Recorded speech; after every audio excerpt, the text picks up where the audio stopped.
ॐ हरिः ॐ श्रीगुरुभ्यो नमः। हरिः ॐ।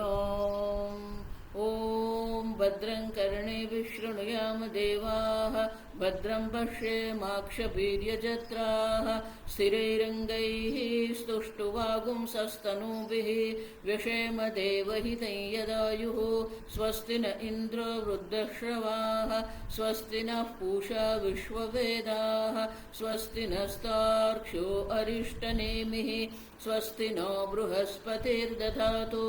ॐ शान्ति शान्ति शान्तिः। ॐ सहना भवतु, सहनौ भुनक्तु, सह वीर्यं करवावहै, तेजस्विनावधीतमस्तु मा विद्विषावहै। ॐ शान्ति शान्ति शान्तिः। सदाशिवसमारम्भां शङ्कराचार्यमध्यमाम् अस्मदाचार्यपर्यन्तां वन्दे गुरुपरम्परां। श्रुतिस्मृतिपुराणानाम् आलयं करुणालयं नमामि भगवत्पादं शङ्करं लोकशङ्करं। शङ्करं शङ्कराचार्यं केशवं बादरायणं सूत्रभाष्यकृतौ वन्दे भगवन्तौ पुनः पुनः। ईश्वरो गुरुरात्मेति मूर्तिभेदविभागिने व्योमवद्व्याप्तदेहाय दक्षिणामूर्तये नमः। निधये सर्वविद्यानां विषजे भवरोगिणां गुरवे सर्वलोकानां दक्षिणामूर्तये नमः। ॐ नमः प्रणवार्थाय शुद्धज्ञानैकमूर्तये निर्मलाय प्रशान्ताय दक्षिणामूर्तये नमः। ॐ प्रज्ञानांशु प्रदानैः स्थिरचरनिकरव्यापिभिर्व्याप्य लोकान् भुक्त्वा भोगान् सविष्टान् पुनरपि धिषणोद्भासितान् कामजन्यान् पीत्वा सर्वान् विशेषान् स्वपिति मधुरपुं मायया भोजयन्नः। मायासङ्ख्यातुरीयं परममृतमजं ब्रह्म यत्तन्नतोऽस्मि। यो विश्वात्मा विदिजविषयान् प्राश्य भोगान् स्थविष्ठान् पश्चाच्चान्यान् स्वमतिविभवान् ज्योतिषा स्वेन सूक्ष्मान् सर्वानेतान् पुनरपि शनैः स्वात्मनि स्थापयित्वा हित्वा सर्वान् विशेषान् विगतगुणगणः पात्वसौ न स्तुरीयः।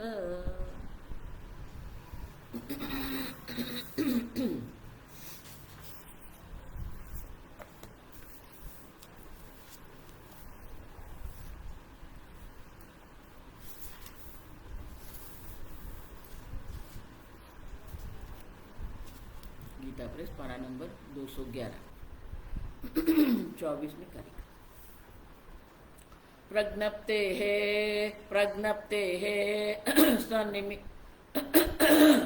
प्रज्ञप्तेस्तन्निमित्तत्वं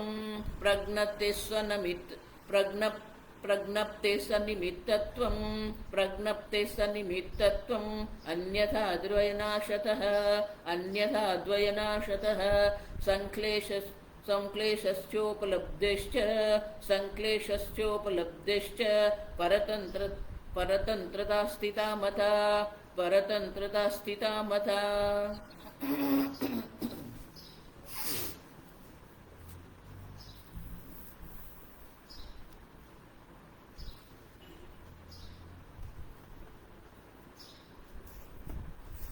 प्रज्ञप्तेः सन्निमित्तत्वं।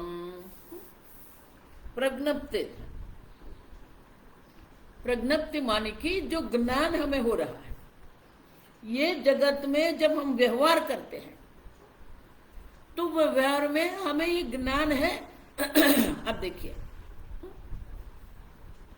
सन्निमित्तत्वम, पुष्प का ज्ञान, बाहर पुष्प है। अब देखिए, आप मुझे सुन रहे हैं तो बाहर निमित्त है।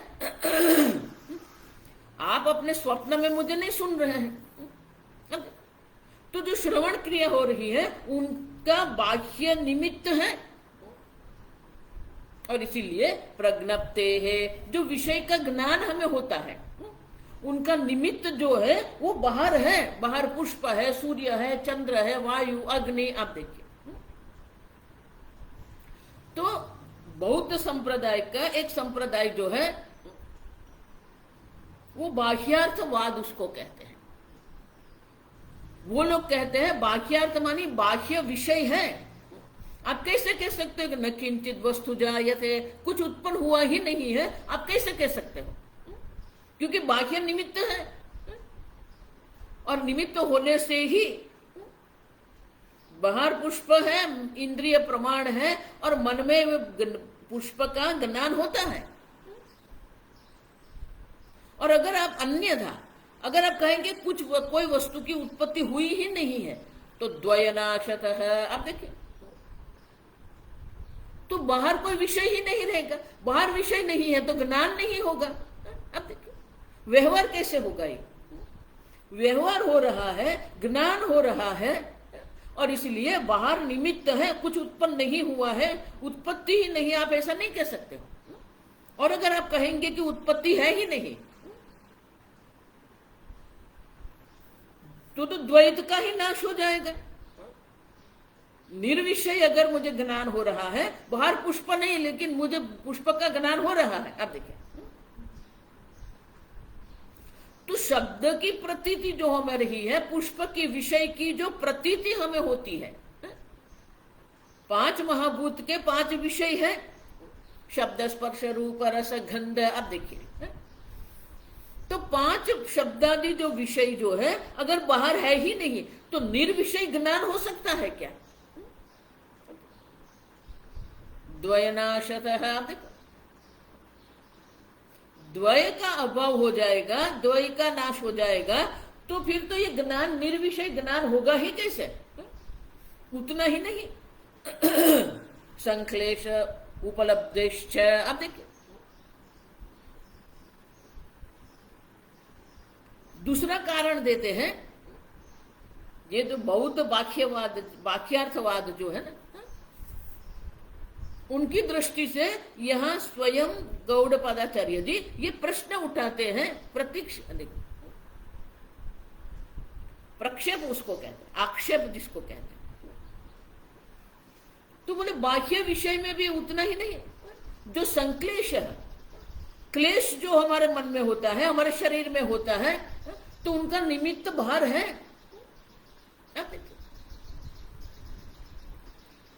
दहन क्रिया होती है तो दहन क्रिया के लिए बाहर अग्नि है, जिसके कारण ये दहन क्रिया हो रही है, और उसके कारण पीड़ा भी हो रही है। आप देखिए, तो ये निमित्त बाहर है, इसलिए तो क्लेश है। गर्मी है, शीतकाल है, वर्षा काल है, ये सब जो है बाह्य ताप जो हम कहते हैं, आदि भौतिक ताप जिसको हम कहते हैं, तो उनका निमित्त बाहर है। अब समझे? और इसीलिए परतंत्रता स्थिता मथा। आप देखो, और इसीलिए ये द्वैत का अस्तित्व आपको स्वीकार करना पड़ेगा। बाह्य अर्थ बाह्य विषय है, जिसके कारण ये ज्ञान प्रज्ञप्ति ही मन में शब्दादि प्रत्यय की वृत्ति जो उत्पन्न होती है वो है। उतना ही नहीं, ये क्लेश भी है हमारे मन में। और इसीलिए शास्त्र के द्वारा जो प्रतिपादन किया गया है उसके अनुसार द्वैत की सिद्धि आपको माननी ही पड़ेगी। तो बाह्यार्थवाद जो है उनके यहाँ गौड़पादाचार्य जी हमें दर्शा रहे हैं कि बाह्य अर्थ है, बाह्य विषय है, जिसके साथ हम व्यवहार कर रहे हैं। शब्दादि की प्रतीति मात्र नहीं, संपूर्ण हमारा जो व्यवहार हो रहा है वो व्यवहार किसके कारण हो रहा है? द्वैत के कारण हो रहा है। और इसीलिए आप कैसे कह सकते हो कि द्वैत है ही नहीं, न किंचित वस्तु जायते? आप जो कह रहे हैं वो योग्य नहीं है। भाष्य कारिका के पहले उक्तस्य एव अर्थस्य दृढीकरण चिकीर्षया पुनः आक्षिपति।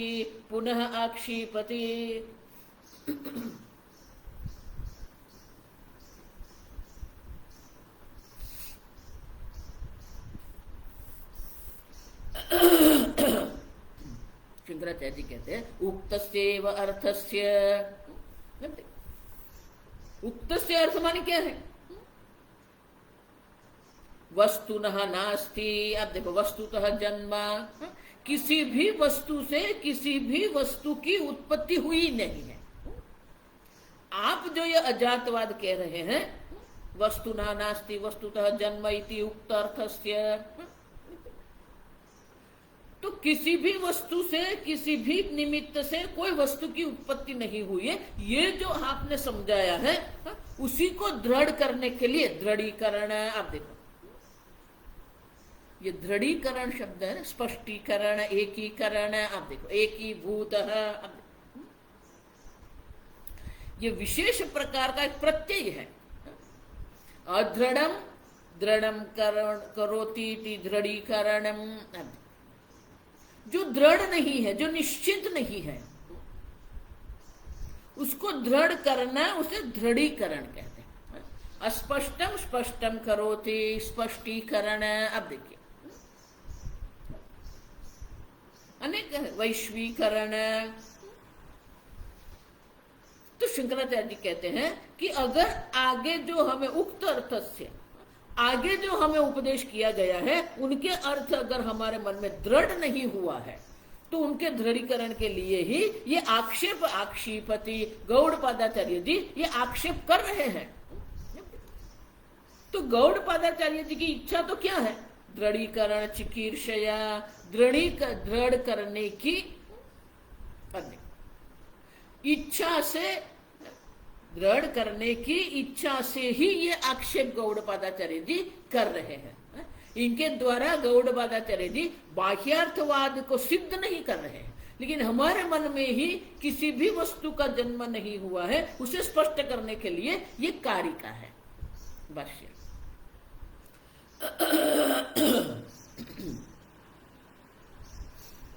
प्रज्ञानं प्रज्ञप्तिः शब्दादि प्रतीतिः तस्याः सनिमित्तत्वं निमित्तं कारणं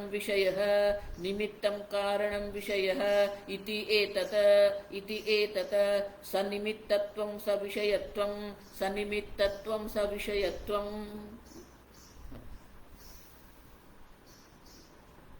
प्रज्ञप्ति।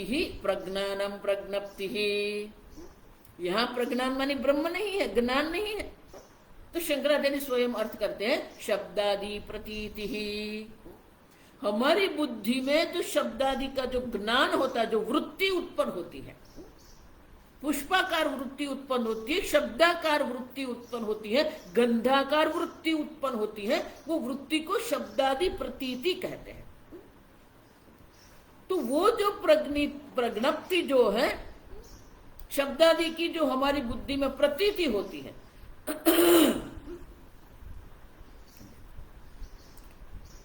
स्वरूप भूता प्रज्ञप्ति प्रतिषेधति। ये प्रज्ञप्ति मानी कि शुद्ध चैतन्य स्वरूप ब्रह्म नहीं है, और इसलिए शंकराचार्य कहते हैं शब्दादि प्रतीति ही तस्याः सनिमित्तत्वं।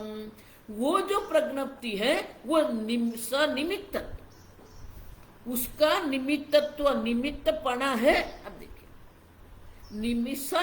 निमित्त सहित की वो प्रतीति है। और वो निमित्त क्या है? निमित्तम कारणम विषयः इति। जो जो बुद्धि में प्रतीति उत्पन्न होती है, उनका बाह्य विषय है। एतत् सनिमित्तत्वं सविषयत्वं। अगर आप कहेंगे कुछ उत्पन्न हुआ ही नहीं है, तो फिर ये ज्ञान जो प्रतीति शब्दादि की हमारी बुद्धि में हो रही है, वो कैसे हो सकती है? माने कि आत्मा से भिन्न कुछ विषय है जिसका ज्ञान हमें हो रहा है। और इसीलिए अगर आप कहते हैं कि कुछ भी नहीं है, वो संभव नहीं है। ये बाह्यार्थवाद है, आप समझे। प्रतिपक्षी है ये। बस स्वात्म व्यतिरिक्त विषयता विषयता इति एतत् प्रतिजानीमहे इति एतत् प्रतिजानीमहे।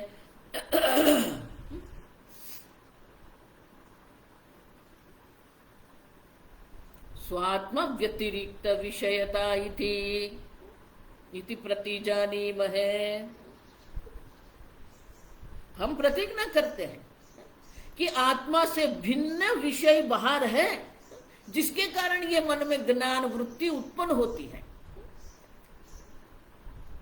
अगर आप ये नहीं स्वीकारते हैं कि बुद्धि में जो प्रतीति हो रही है वो सनिमित्त नहीं है, तो क्या होता है? तो आगे नहीं निर्विषया प्रज्ञप्ति नहीं निर्विषया प्रज्ञप्ति शब्दादि प्रतीति स्यात् स्यात् तस्याः सनिमित्तत्वात् अन्यथा निर्विषयत्वे शब्दस्पर्श नीलपीतलोहितादि प्रत्ययवैचित्र्यस्य द्वयस्य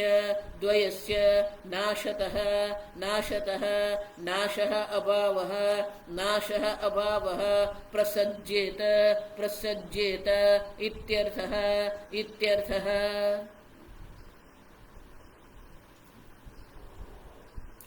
स्वात्मा व्यतिरेक विषयता। तो हम प्रतिज्ञा कर रहे हैं कि आत्मा से भिन्न शब्दादि विषय बाहर है। क्योंकि न निर्विषया प्रज्ञप्ति शब्दादि प्रतीति। मन में जो वृत्ति उत्पन्न हो रही है, शब्दादि की जो प्रतीति मन में हो रही है, जो ज्ञान हमारे मन में उत्पन्न हो रहा है, वो कभी भी निर्विषय नहीं होता है। बाह्य विषय है, आप समझे, बाह्य विषय है तो भी हमें अनुभव हो रहा है। वो अनुभव के आधार पर ही हमें स्मृति भी होती है। मन में अगर पुत्र आते हैं तो वो पुत्र की स्मृति जो है, वो स्मृति का निमित्त भी क्या है? अनुभव है। आप देखिए, पुत्र का पहले प्रत्यक्ष अनुभव हुआ है, वही अनुभव जो है वो स्मृति के रूप में हमारी बुद्धि में है, वो निर्विषय नहीं है। आप देखिए, तो कभी भी शब्दादि प्रतीति जो हमारे मन में है, या उनकी जो स्मृति हमारे मन में है, या जो उनका अनुभव हमें हो रहा है, वो कभी भी निर्विषय नहीं हो सकता। तस्याः सनिमित्तत्वात्, क्योंकि उनका निमित्त बाहर है। आप समझो, उनका विषय है। जिस प्रकार की प्रतीति है, उस प्रकार का विषय बाहर है। तो उसे समझाते हो शंकराचार्य जी कहते हैं, अन्यथा अगर नहीं है निर्विषयत्वे, मन में जो हमें ज्ञान हो रहा है, वो ज्ञान अगर निर्विषय है तो क्या होगा? अन्यथा माने कि अगर नहीं है विषय, शब्द स्पर्श नील पीत लोहित आदि शब्द प्रतीति है, स्पर्श की प्रतीति होती है, वायु वहन होता है तो ये शीत की, उष्णता की, स्पर्श की अनुभूति हमें होती है। प्रतीति मानी वो अनुभूति हमें होती है। नील पीत चक्षुरेंद्रिय के द्वारा रंग और रूप का हमें ज्ञान होता है। आदि माने कि घ्राणेन्द्रिय से हमें गंध का ज्ञान होता है, रसनेन्द्रिय से अनेक प्रकार के स्वाद का ज्ञान हमें होता है। तो ये वैचित्र्य, आप देखो, शब्द पीतलोह लोहितादि प्रत्यय वैचित्र्यस्य, ये अनेक प्रकार के प्रत्यय हमारे मन में, वैचित्र्य, अनेक प्रकार के प्रत्यय हमारे मन में उठते रहते हैं। शब्दाकार वृत्ति है, पुष्पाकार वृत्ति है। तो ये जो हमारे मन में जो अनेक प्रकार के ज्ञान होते हैं, अनेक प्रकार की वृत्ति उत्पन्न हो रही है, वो नहीं है ऐसा कहेंगे द्वयश नाशतः। ये द्वय के नाश के कारण अगर ये प्रतीति हमें नहीं हो रही है, नाशः अभावः प्रसज्येत। नाश मानी उनका अभाव हो जाएगा। निमित्त से ही ये ब्रह्म हमें विषय ज्ञान होता है, निर्विषय ज्ञान है ही नहीं।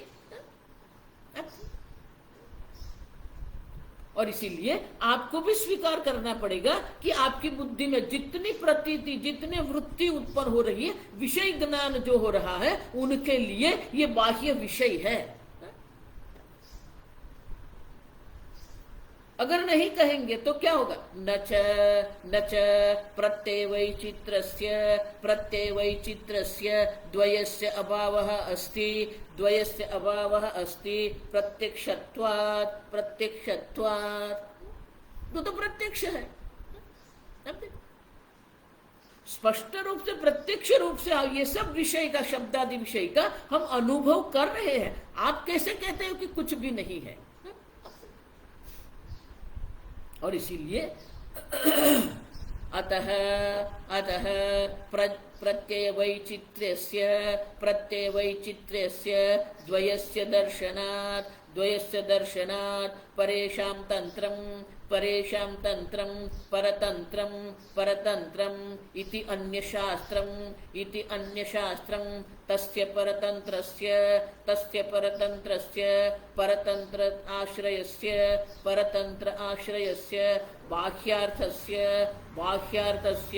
ज्ञानव्यतिरिक्तस्य अस्तिता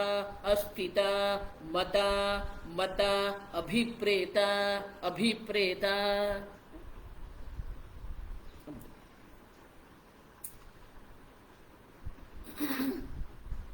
शंकराचार्य जी कारिका के परतंत्र शब्द पहले समझाते हैं और इसे कहते हैं अतः प्रत्यवैचित्रस्य द्वयस्य दर्शनात् माने कि दर्शन मात्र नहीं, दर्शनात् माने प्रत्यक्ष ज्ञान हमें हो रहा है।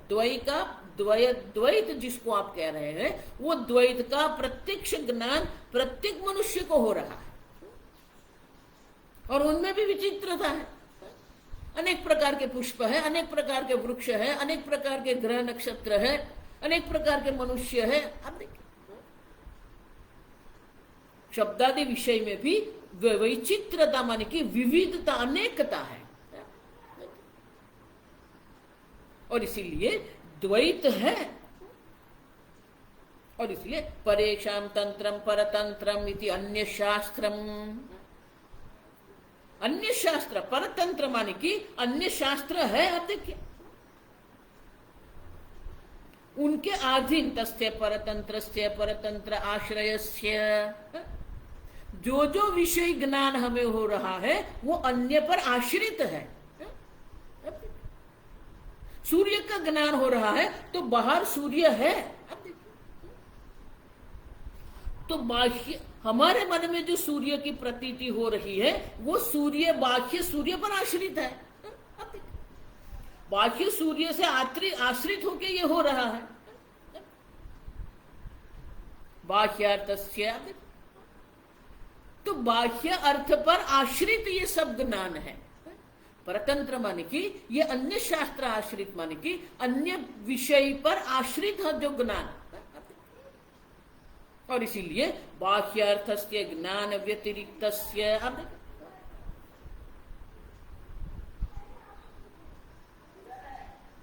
तो जो ज्ञान हो रहा है वो ज्ञान से भिन्न बाह्य विषय जो है वो हमें स्वीकार करना पड़ेगा। अस्तिता मता हमारा अभिप्राय है कि वो अस्तिता माने कि उनका अस्तित्व है। अब उसके अस्तित्व का कैसे ना कर सकते, आपको स्वीकार करना पड़ेगा। क्योंकि चैतन्य मात्र से कोई ज्ञान नहीं होता है। अब देखिए, चैतन्य मात्र से कोई ज्ञान की संभावना ही नहीं है। उनके लिए बाह्य विषय की अपेक्षा है। परतंत्रता माने कि बाह्य विषय के आश्रित है, बाह्य विषय की परतंत्रता वहां पर है, अपेक्षा वहां पर है। तो बाह्य विषय है तो आप कैसे कह सकते हो कि नहीं है? और इसीलिए आगे समझाते। परतंत्रता माने की सोपाधिकता, आप समझो ये बाह्य है, स्फटिक है, निरंगी है। अब स्फटिक जब हमें लाल रंग का दिख रहा है तो बाह्य कुछ है जिसके कारण लाल रंग हमें स्फटिक में दिख रहा है। आप समझो, तो बाह्य आलंबन, बाह्य परतंत्रता हमारे जीवन में है। स्वभाव भेदेन बाह्य आलंबन वैचित्रम अंतरण स्वगतम वैचित्रम। अब देखो, स्वतः किसी प्रकार से भी कोई ज्ञान हमारी बुद्धि में नहीं हो सकता है। अब सुन, अचानक पुष्प का ज्ञान हो गया, ऐसे नहीं होता। अचानक सूर्य का ज्ञान हो गया, माने कि बाह्य विषय ज्ञान से भिन्न आपकी बुद्धि में जो ज्ञान हो रहा है, बाह्य विषय का ज्ञान जो है वो ज्ञान से भिन्न बाह्य विषय अस्तित्व माने यह मत हमारा अभिप्राय है कि बाह्य विषय को स्वीकार करना पड़ेगा। क्यों? नहीं प्रज्ञप्ते है प्रकाशमात्र स्वरूपायाः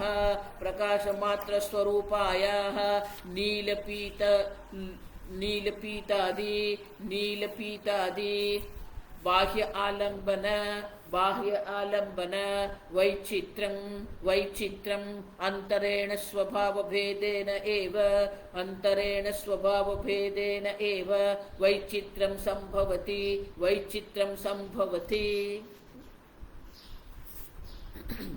प्रज्ञप्ते प्रकाशमात्र स्वरूपायाः, प्रज्ञप्ते है माने कि जो शुद्ध चैतन्य स्वरूप जो आत्मा है, प्रकाशमात्र स्वरूपायाः,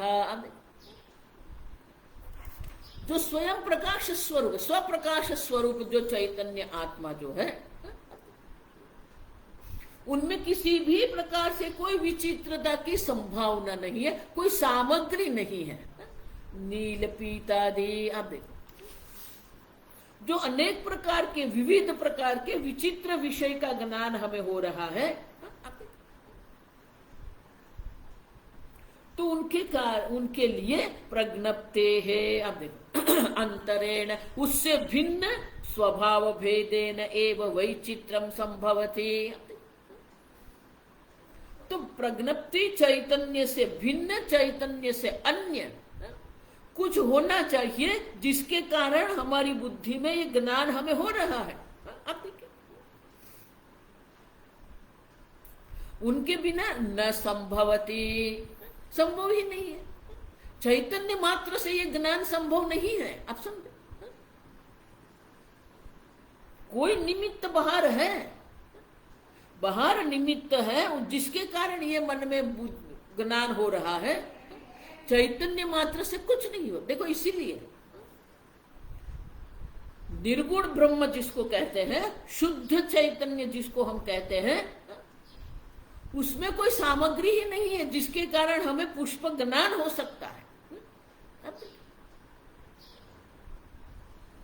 बाहर पुष्प है, पुष्प को ग्रहण करने के लिए चक्षुरेंद्रिय है, और चक्षुरेंद्रिय के द्वारा जो पुष्प ग्रहण हुआ है वो हमारी बुद्धि में ज्ञान करता है, पुष्पाकार वृत्ति होती है और पुष्प का ज्ञान होता है। तो ये द्वैत है, ज्ञेय ज्ञान ज्ञाता। अब देखो, प्रमेय प्रमाण प्रमाता। तो आपको ये द्वैत स्वीकार करना पड़ेगा, क्योंकि वो चैतन्य से भिन्न ये द्वैत है जिसके कारण ये ज्ञान हो रहा है हमें। जितनी विचित्रता हम ये जगत में देख रहे हैं, जितनी विविधता हम जगत में देख रहे हैं, अस्तित्व मताभिप्राय, उनका अस्तित्व है, आप नहीं कह सकते कुछ भी नहीं है। तो शंकराचार्य स्वयं ये दृष्टांत हमें देते, स्फटिकस्य एव नीलादि उपाधि आश्रयैः नीलादि उपाधि आश्रयैः विना वैचित्रं न घटते इति अभिप्रायः। स्फटिक स्वयं निरंगी है, कोई रंग नहीं है, लेकिन अगर स्फटिक में नील आदि उपाधि माने कि रंग दिख रहा है तो उनकी उपाधि निमित्त होना ही चाहिए। बाह्य उपाधि के बिना जो स्फटिक में हमें वैचित्रता, अनेकता, विविधता दिख रही है वो संभव नहीं है। उसी प्रकार स्फटिक जो है निर्मल है, शुद्ध है, निरंगी है, उसमें जो विविधता हमें नीलादि दिख रही है, वैचित्रता जो दिख रही है, उनका कारण बाहर है। उसी प्रकार से आप जो शुद्ध चैतन्य की बात कर रहे हैं, वो शुद्ध चैतन्य स्वयं कुछ उत्पन्न नहीं कर सकता है, उनके लिए बाहर उपाधि निमित्त होना ही चाहिए, तभी ये बुद्धि में ज्ञान हो सकता है। और इसीलिए आप ये नहीं कह सकते हो कि बाहर कुछ भी नहीं है। अस्तित्व मत अभिप्राय माने कि ये हमारा अभिप्राय है, निश्चित अभिप्राय है कि अस्तित्व है, बाह्य पदार्थ का अस्तित्व है।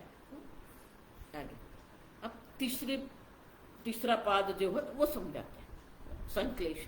इतश्च परतंत्राश्रयस्य बाह्यार्थस्य ज्ञानव्यतिरिक्तस्य अस्तिता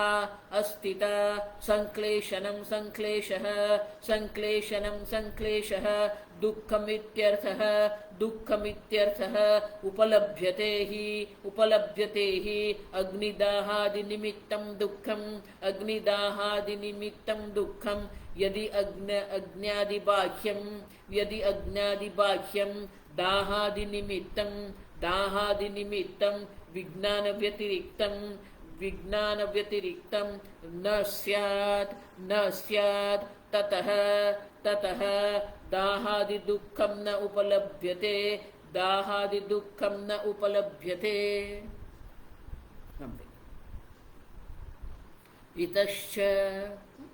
इतश्च माने इस कारण से भी, माने कि पहला कारण तो हमें दे दिया, अब दूसरा कारण हमें देते हैं। परतंत्राश्रयस्य बाह्यार्थस्य ज्ञान व्यतिरिक्तस्य अस्तिता। हमारी बुद्धि में जो ज्ञान हो रहा है उससे भिन्न बाह्य विषय है, उनके परतंत्र, उनके आश्रित ये ज्ञान है, उनके लिए दूसरा कारण देते हैं संक्लेशनम। मात्र हमें ज्ञान नहीं हो रहा है, संक्लेशः दुःखम। हमारे जीवन में अनेक प्रकार के क्लेश भी है, क्लेश के कारण हमारे मन में दुख और पीड़ा की अनुभूति भी है। उपलभ्यते हि अग्निदाहादि निमित्तम दुःखम। अग्नि के निमित्त से जो दहन क्रिया होती है, वो दहन क्रिया के कारण जो हमें दुख की अनुभूति होती है, उनका निमित्त बाहर अग्नि है। अब देखिए, अगर बाहर यदि अग्नियादि बाह्यम दाहादि निमित्तम विज्ञान व्यतिरिक्तम न स्यात्, अगर अज्ञान से दहन क्रिया माने कि जो दाह की अनुभूति हमें हो रही है उससे भिन्न बाहर अग्नि आदि नहीं है, दाहादि का निमित्त जो है, दहन क्रिया का निमित्त अग्नि बाहर नहीं है, तो ये दुख ना उपलब्ध है, वो दुख की अनुभूति हमें नहीं होगी। लेकिन दहन क्रिया होती है, पवन होता है, पवन से शीतलता की अनुभूति होती है। अब देखिए, सूर्य है, प्रकाश की अनुभूति हमें होती है। तो जितने भी ये क्लेश हमारे जीवन में हमें अनुभूति होती है, क्लेश माने मात्र क्लेश नहीं, आप समझो, सुख की भी जो अनुभूति हम कर रहे हैं। बाहर पुत्र है, आप समझो, वो पुत्र के कारण ही हमें सुख की अनुभूति होती है। पुत्र का जन्म हुआ है, आप देखिए, अस्तित्व, उनका अस्तित्व है। पुत्र का जन्म हुआ है जिनके कारण मन में सुख की अनुभूति होती है। तो क्लेश मानी मन में जो सुख दुख की अनुभूति हमें होती है, उनका निमित्त अग्नि आदि बाहर है। तो हमारे मन में जो संक्लेश है, हमारे मन में जो क्लेश उत्पन्न होता है, वो क्लेश के लिए भी बाहर निमित्त है।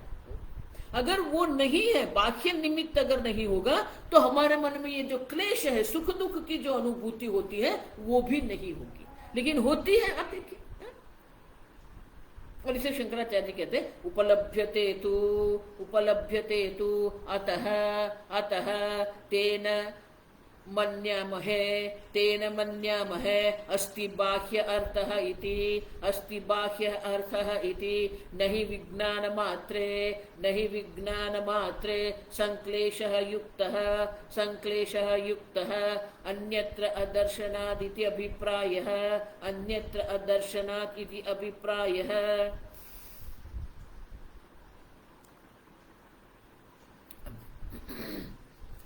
अतः उपलभ्यते तो, लेकिन उपलब्ध हो रहा है। आप देखिए,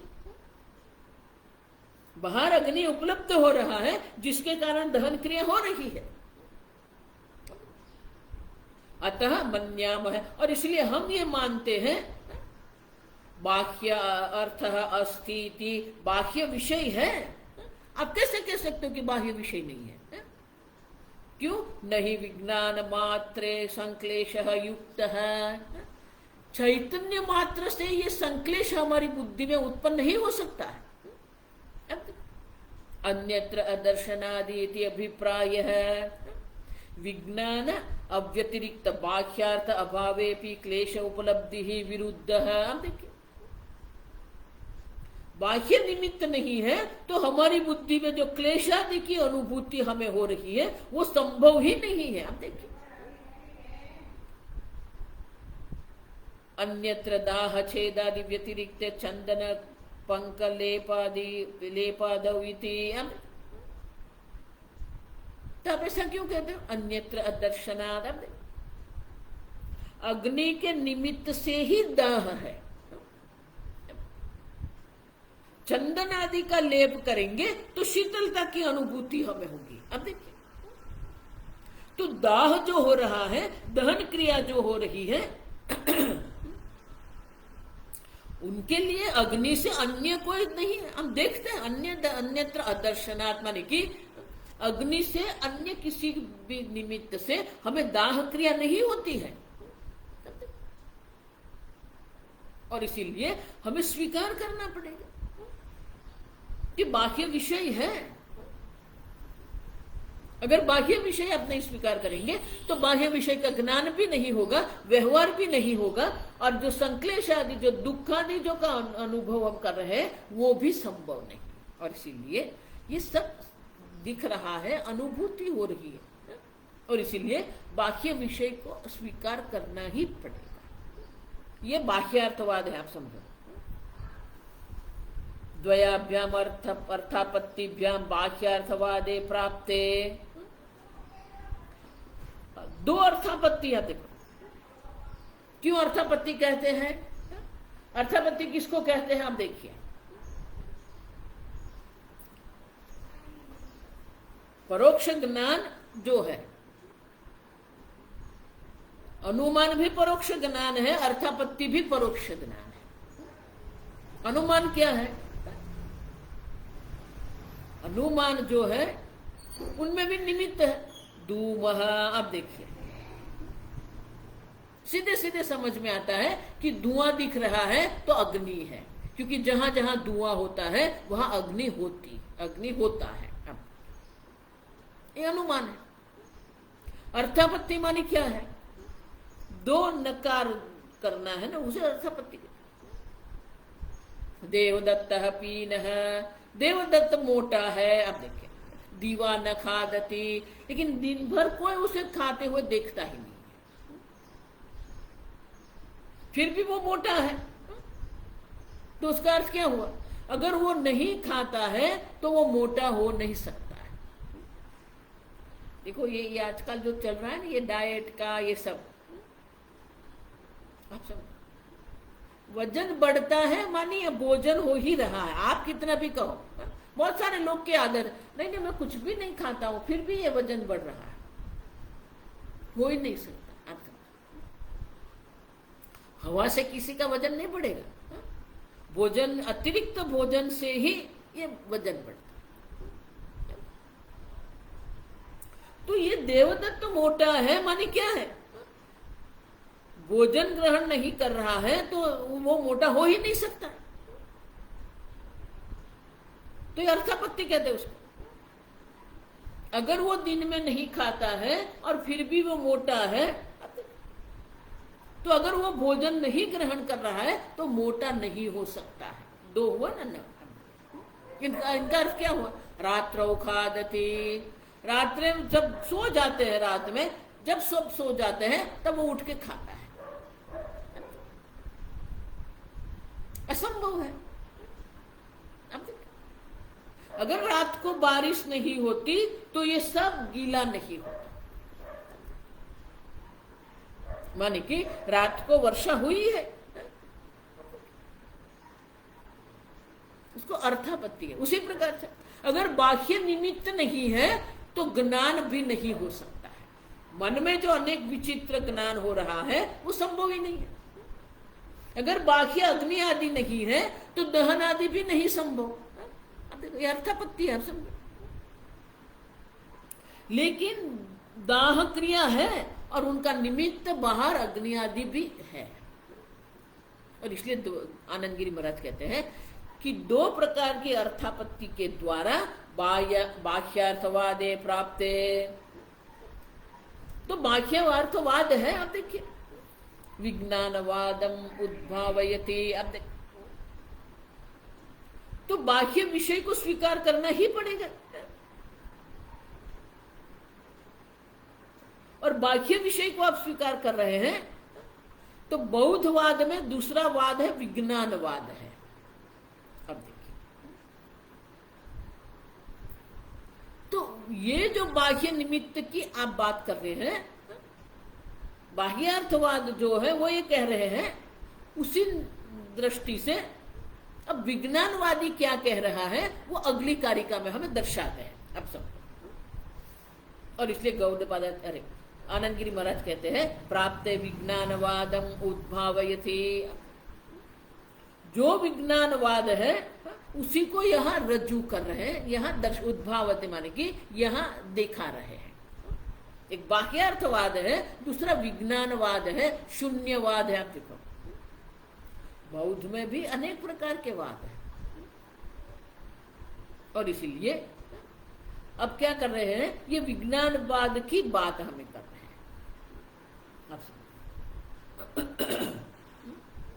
कारिका 25 प्रज्ञप्ते सनिमित्तत्वं प्रज्ञप्ते सनिमित्तत्वं इष्यते युक्तिदर्शनात् इष्यते युक्तिदर्शनात् निमित्तस्य निमित्तत्वं निमित्तस्य निमित्तत्वं इष्यते भूतदर्शनात् इष्यते भूतदर्शनात्। देखो मैंने कहा ना, हमें हमारे वेदांत के जो तर्क है, शास्त्रोक्त जो तर्क है, वो यहां नहीं लाना है। उनके ही तर्क में तर्कता नहीं है, वो हमें दर्शाना है। और इसीलिए प्रज्ञप्ते है, आप देखो सन्निमित्तत्वमिष्यते युक्ति दर्शनात्। युक्ति दर्शनात् माने कि ये दो प्रकार के आपने युक्ति अर्थापत्ति हमें दर्शाई है, वो दो अर्थापत्ति से आप ये सिद्ध कर रहे हैं कि बुद्धि में प्रत्येक ज्ञान जो हो रहा है वो सन्निमित्त है। आप देखो, तो इष्यते माने कि हम कहते हैं, स्वीकारते हैं। आप देखिए, तो क्या होगा अगर आप स्वीकार करते हैं कि बाह्य विषय है जिसके कारण ही मन में ये पुष्पादि नील पीतादि का ज्ञान होता है। अगर हम इष्यते, अगर हम स्वीकार भी कर ले उसको, तो क्या होगा? निमित्तस्य निमित्तत्वमिष्यते। आप देखिए, तो जिसको आप निमित्त कह रहे हैं वो निमित्त तो अनिमित्त है। आप देखिए, जिसको आप निमित्त कह रहे हैं, भूत दर्शनात्, भूत दर्शन माने कि तात्विक दर्शन की दृष्टि से हम विचारते हैं, वास्तविकता की दृष्टि से हम विचारते हैं, तो जिसको आप निमित्त कहते हैं वो तो अनिमित्त बन जाता है। अब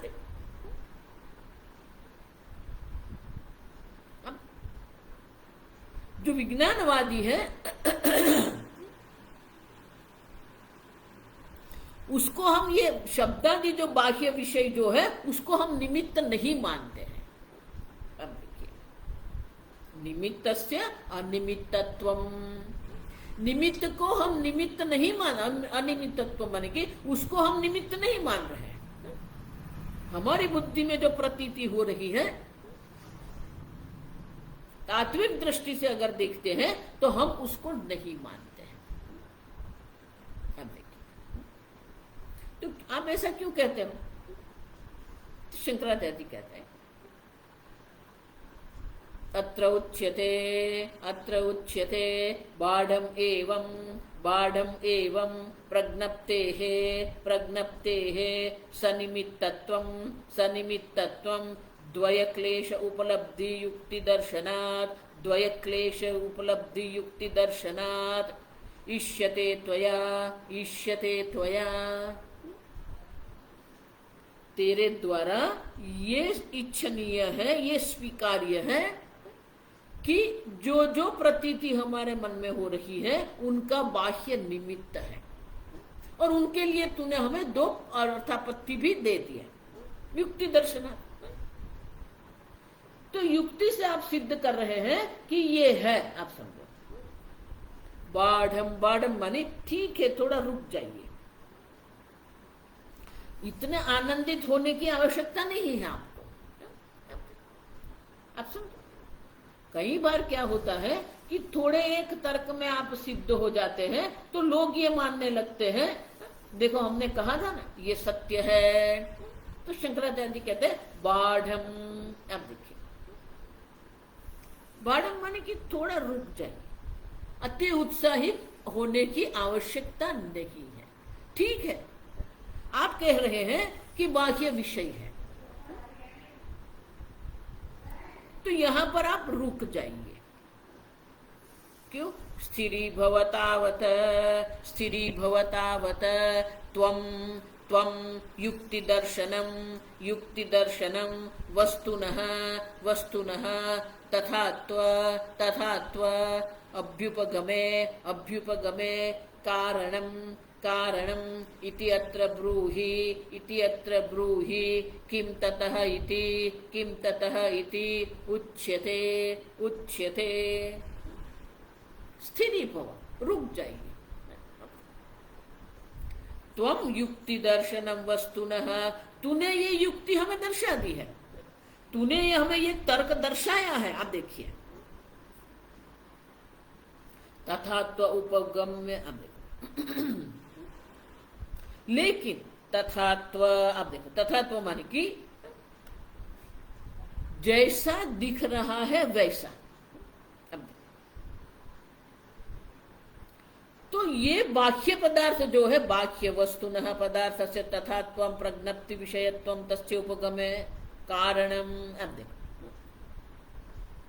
ठीक है, आपको यह अनुभूति जगत की हो रही है, जगत की प्रतीति आपको हो रही है, और इसलिए आप कहते हैं कि द्वैत का नाश संभव नहीं है।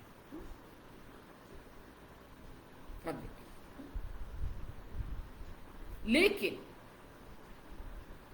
तथात्व उपगम्य, आप देखो, आप कह रहे हो कि ये पुष्प है और हमें पुष्प का ज्ञान होता है,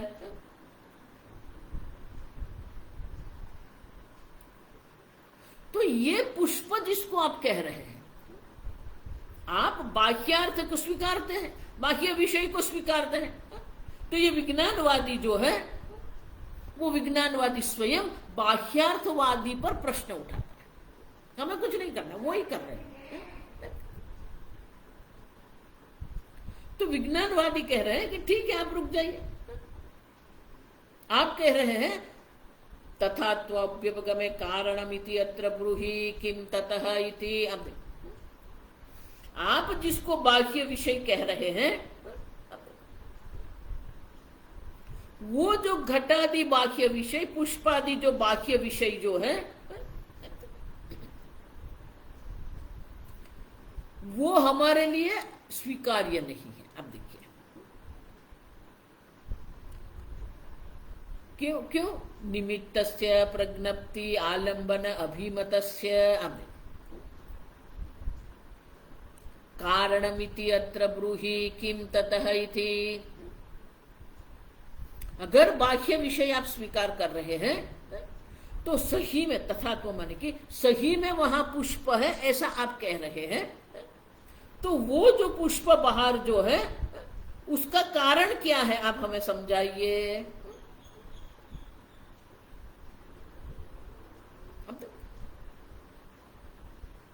बाह्य पुष्प आप कह रहे हैं, बाह्य अग्नि आदि आप कह रहे हैं,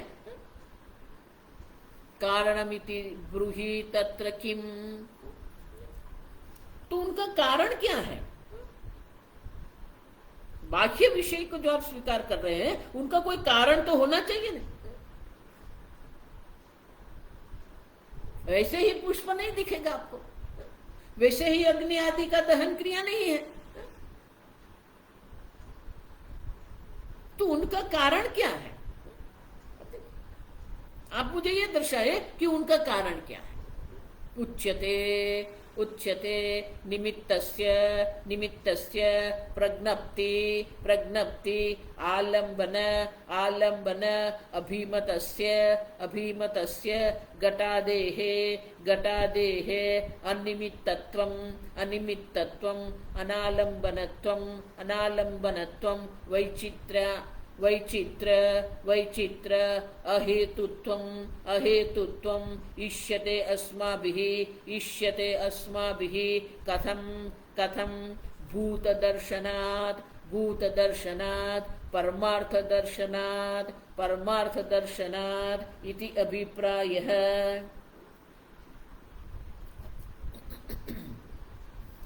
आप जिसको निमित्त कह रहे हैं, प्रज्ञप्ति का जो आलंबन जो है, जो निमित्त है, और वो निमित्त क्या है? घटादेः है, बाहर घड़ा है और मुझे घड़े का ज्ञान हो रहा है, घड़े की प्रतीति हो रही है, उसे हम क्या कहते हैं? अनिमित्तत्वम् अनालंबनत्वम्। ये वैचित्र्यता का जो हेतु जो है वो सनिमित्त नहीं, अनिमित्तत्वम् अनालंबनत्वम् वैचित्र्य अहेतुत्वम् इष्यते अस्माभिः अस्माभिः, हमारे द्वारा ये स्वीकार्य नहीं है। आप देखिए, जो जो प्रतीति आपके मन में हो रही है उनके लिए आप जो बाह्य पदार्थ स्वीकार कर रहे हैं, आप देखिए वो तात्विक दृष्टि से अगर हम देखते हैं, भूत दर्शनात्, पारमार्थिक दृष्टि से अगर हम देखते हैं तो वो सब अनिमित्त है, हमारे लिए अनिमित्त है। आपके लिए सनिमित्त है, बुद्धि में जो प्रज्ञप्ति है वो आपके लिए सनिमित्त है, हमारे लिए अनिमित्त है। अनिमित्त ही हमारे लिए इच्छनीय है। किसी भी प्रतीति के लिए बाह्य विषय के आलंबन की आवश्यकता है ही नहीं।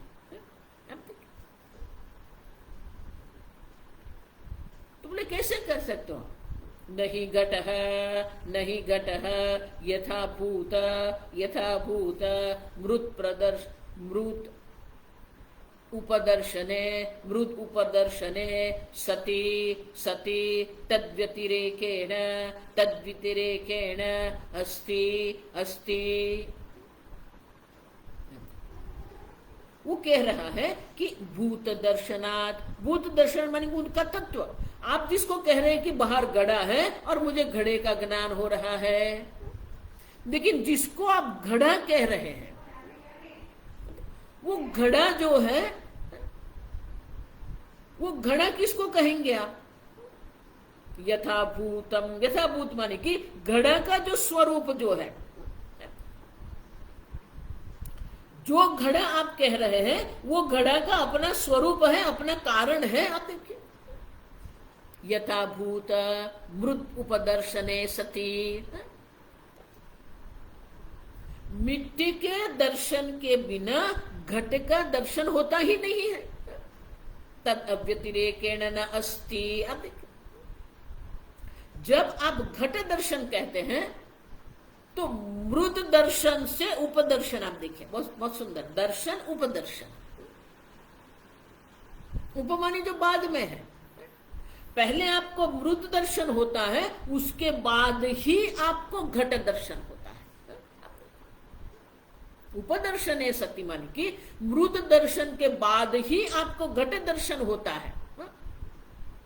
तद व्यतिरेकेण न अस्ति, मृद से भिन्न घट दर्शन की संभावना ही नहीं है। अब देखिए,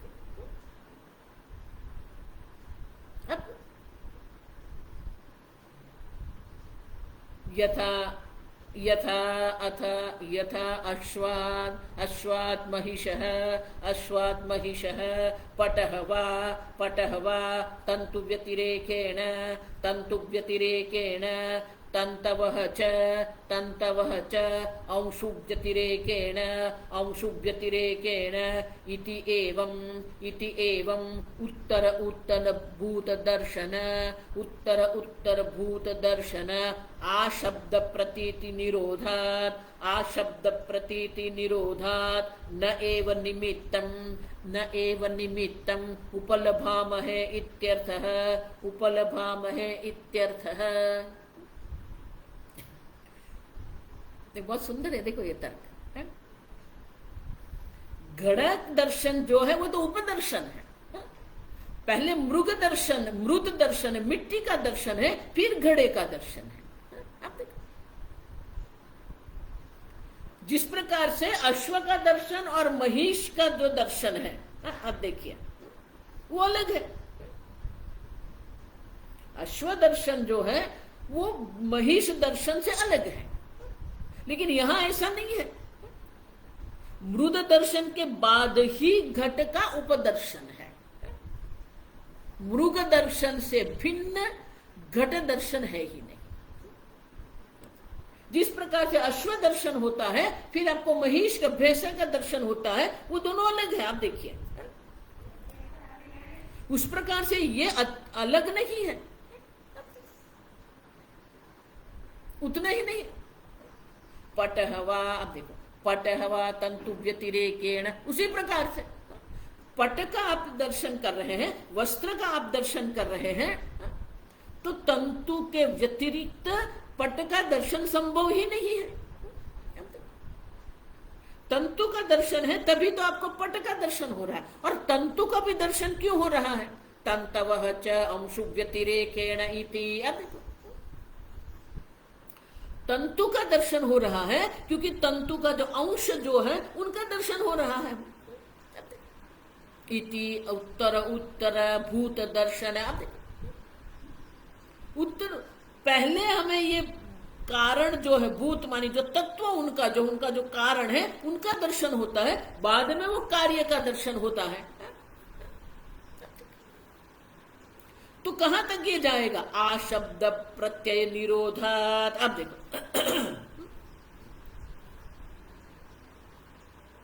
तो जब तक ये तत्व दर्शन जो है शब्द प्रत्यय निरोधात न एव निमित्त उपलभामहे इत्यर्थ है। अब तो घड़े का दर्शन है क्यों? मृद का दर्शन है क्योंकि वो चूर्ण का दर्शन है कि उनके कण, एक एक कण का दर्शन, अंश का दर्शन। अब देखिए, तो उत्तर बाद में हम आगे देखते जाएंगे। आप समझो, तो ये जब हम देखते हैं तो क्या हो जाएगा? न एव निमित्त उपलभामहे इत्यर्थ है। अब देखो, तो फिर कोई निमित्त है ही नहीं।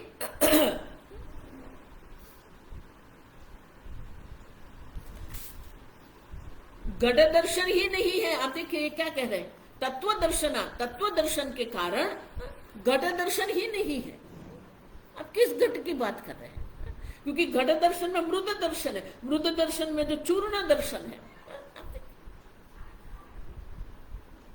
तो शब्द प्रत्यय का निरोध हो जाता है और विज्ञान जो है, क्षणिक विज्ञान वो कहते हैं।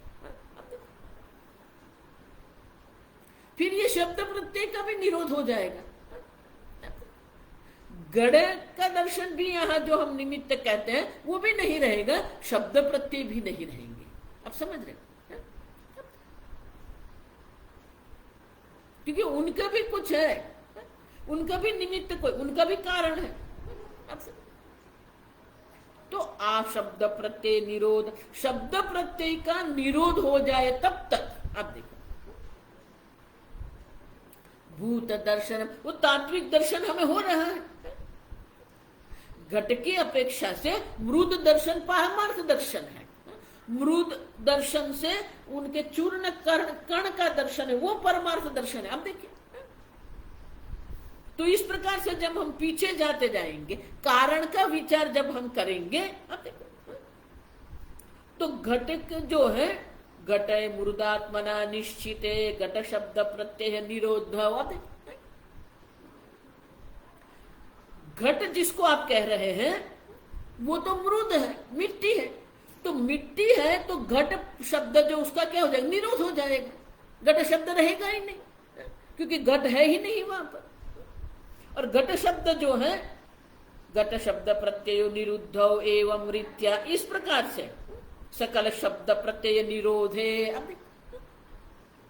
सर्व शब्द जो है, सर्व शब्द का निरोध हो जाएगा, क्योंकि घट शब्द जो आप प्रयोग कर रहे हैं, लेकिन वो घट निमित्त जो आप बाहर देख रहे हैं वो घट है ही नहीं, वो तो मिट्टी है। जब बाह्य निमित्त ही नहीं है तो घट शब्द प्रत्यय जो है वो रहेगा ही नहीं। घट और घट शब्द आप देखो दोनों जो है, दोनों का निरोध हो जाएगा। आप समझ रहे हो? मृद दर्शन से घट का विरोध हो जाएगा। अब मृद दर्शन हो रहा है तो घट दर्शन का भी निरोध हो जाएगा। और इसीलिए शब्द, घट शब्द और घट प्रतीति जो आप जिसको कह रहे हैं, प्रत्यय जिसको कह रहे हैं, दोनों का निरोध हो जाएगा। अब देखिए, और इसीलिए न निमित्तम उपलभामहे, और इसलिए किसी भी प्रकार से हम ये निमित्त को स्वीकारते नहीं है। न उपलभाम है, हम किसी प्रकार से बाह्य निमित्त को स्वीकारते नहीं है।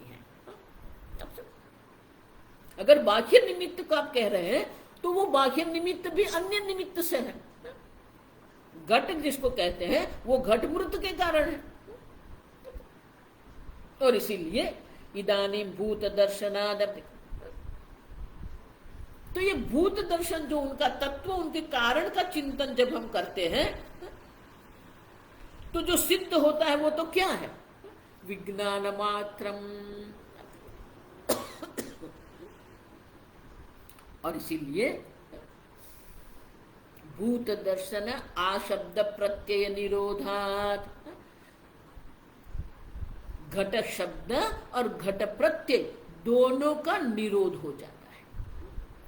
तब शंकराचार्य जी ये भूत दर्शन जो शब्द है उनका अन्य अर्थ दर्शाते हैं, अथवा कहकर, वो कल देखेंगे।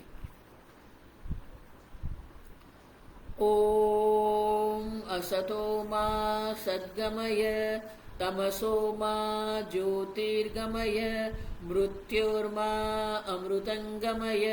ओम पूर्णमदः पूर्णमिदं पूर्णात् पूर्णमुदच्यते पूर्णस्य पूर्णमादाय पूर्णमेवावशिष्यते। ओम शांति शांति शांति। हरिः ओम। श्री गुरुभ्यो नमः। हरिः ओम।